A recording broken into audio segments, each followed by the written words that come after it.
Good morning. Yung mag-o-offer ng pakain, one time lang ha. Yung Gosman, one time yun. Kasi August 27 is Chinese, July 15. Maganda ang moon.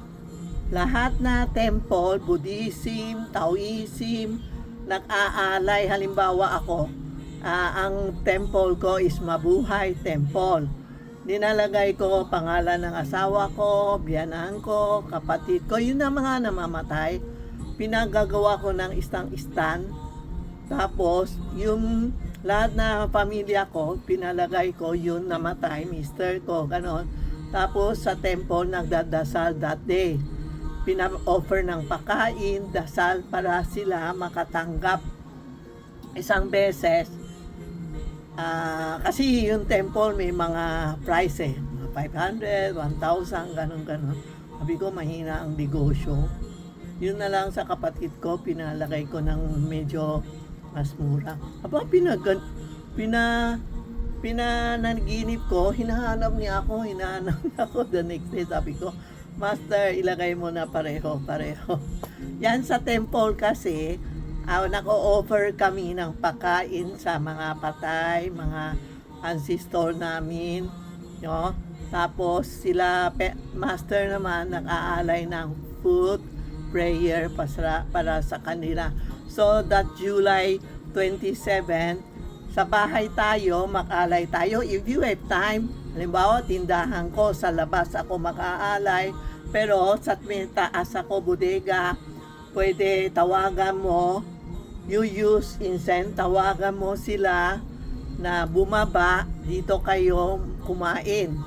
Tapos, ganun po, yan pinabababa ko talaga yung mga best friend namin sa tindahan. Tingnan mo, pagtapos ang alay ko, malakas ang benta ko every year.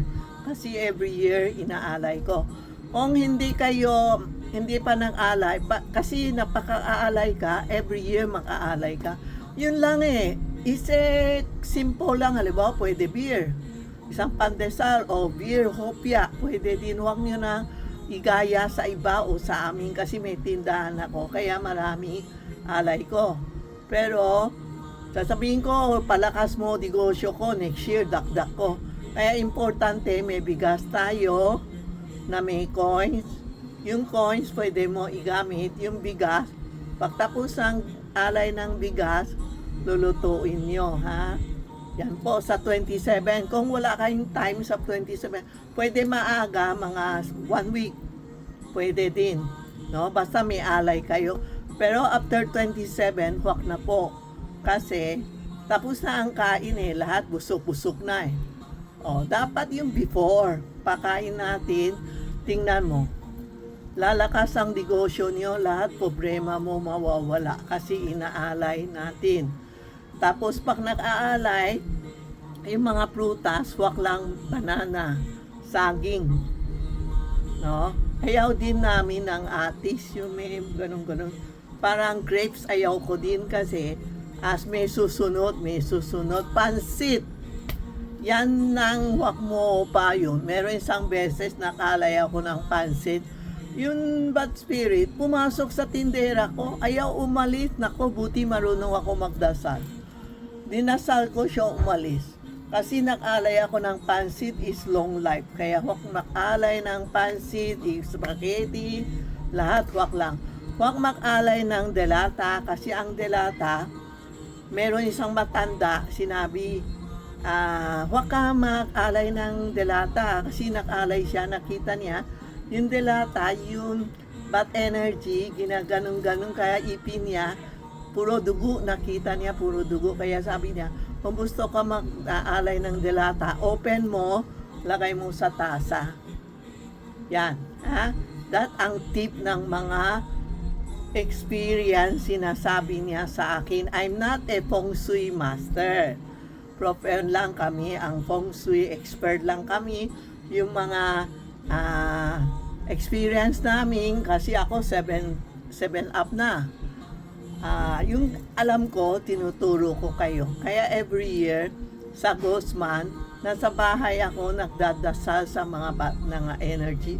yung mga kamag-anak ko, nagdadasal ako, tapos sino-open ko ng Om Mani Padme Hum ito. Tinig mo ha. Meron ako isang episode na Om Mani Padme Hum. Araw-araw open mo para mga bad energy matanggap. Kaya paggabi, palagi ko sinasabi mga bad energy, mga friends sa bahay, itong Om Mani Padme Hum, inaalay ko para sa iyo.